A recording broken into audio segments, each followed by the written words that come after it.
Hey everyone, welcome. I am absolutely thrilled to have you here for this explainer. Today we're going to move way beyond those basic labels you see in the grocery store aisle. We're going to really uncover the true science, the whole system of organic farming.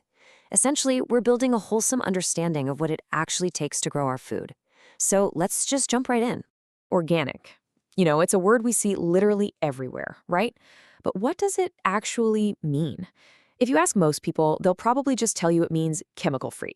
But as you'll see throughout this explainer, that is a massive oversimplification. It's really not just about what a farmer doesn't use, it's actually about this highly coordinated living system. Okay, let's dive into this.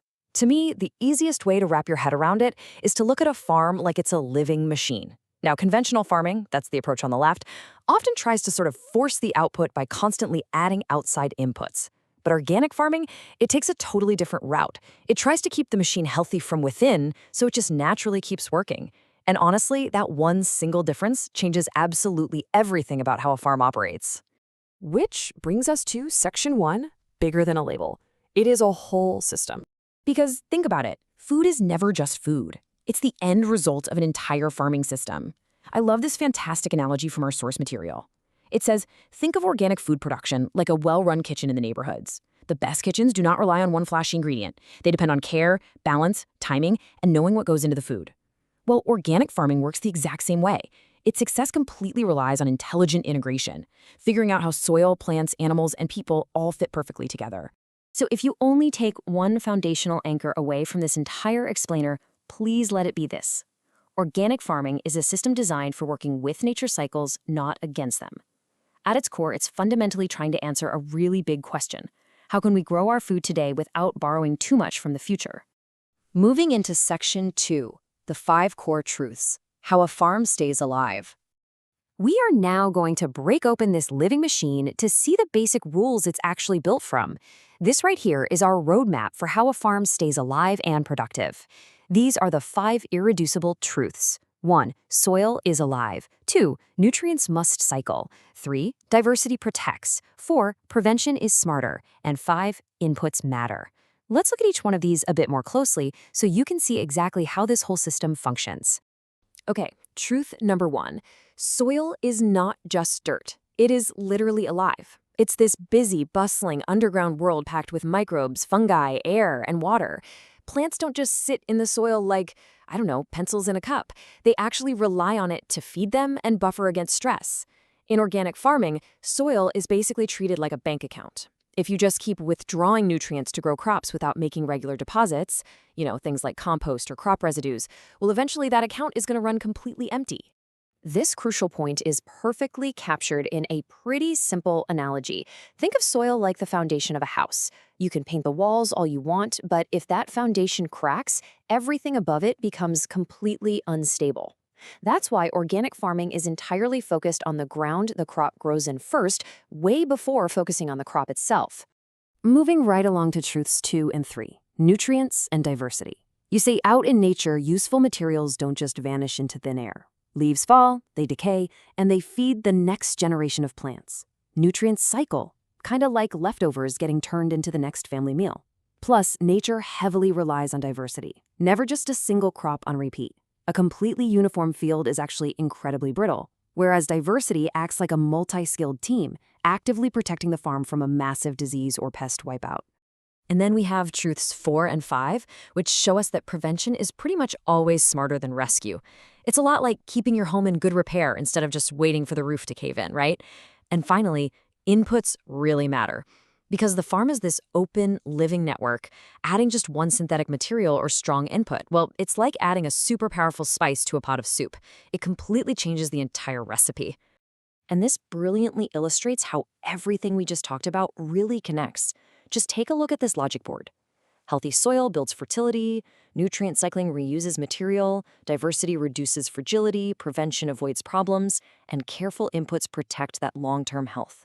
So these aren't just 5 separate isolated rules. They're actually deeply connected pieces of one unified logic. All right, that brings us to section 3, how the system works, the web of relationships. So now that we know the rules of the game, let's see this web of relationships in action on a real farm dealing with real everyday pressures. One of the absolute clearest ways organic farms put this into practice is through crop rotation. Think about it. If you plant the exact same crop in the exact same field year after year, pests and diseases just learn the route and multiply like crazy. But rotation, it changes the route. It completely prevents that pest buildup, balances out the nutrient use, interrupts disease cycles, and ultimately creates long-term stability. It's quite literally defense through design. Now, I want to address something because there's this really big myth out there that organic farmers just sort of ignore pests, and that is not true at all. But instead of trying to wipe them out completely with a single powerful chemical, organic pest management reads the signal before reaching for the tool. You see, a pest problem often signals that a crop is already stressed, or maybe a field is just too uniform. So the goal here is balance, not total domination. This table is great because it shows what makes a farm truly feel organic, really highlighting that hidden structure underneath the daily operations. It's entirely guided by living system logic. We have feedback loops, meaning soil condition affects crop health, which in turn affects pest pressure. We also see the reuse of crop residues, a massive diversity of organisms, adaptation based on careful observation, and a clear understanding of limits. Basically, the farm doesn't rely on unlimited outside correction. It's guided like a natural ecosystem, not run like an industrial assembly line. Next up, Section 4, Trade-offs and Real Decisions. The cost of the fastest fix. Okay, it is definitely time for an honest look at the difficulties here, because rebuilding a farm's capacity, it is absolutely not a free or instant process. Now, what's really interesting about this slide is the massive paradigm shift it shows. When faced with a problem, a conventional mindset might ask the question you see on the left: what do I add when the crop is weak? But the organic mindset asks the question on the right: what is weak in the system that actually caused the crop to be weak? It's basically the difference between just treating symptoms and actually diagnosing root causes. But, we really have to be impartial here. This system isn't just magically better or easier in every single short-term scenario. There are some very real trade-offs.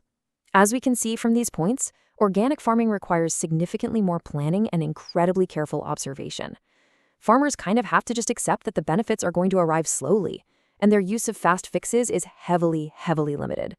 Honestly, it is just a much slower, much more deliberate rhythm. And that brings us to our final section, Section 5, a new way of seeing, rebuilding capacity.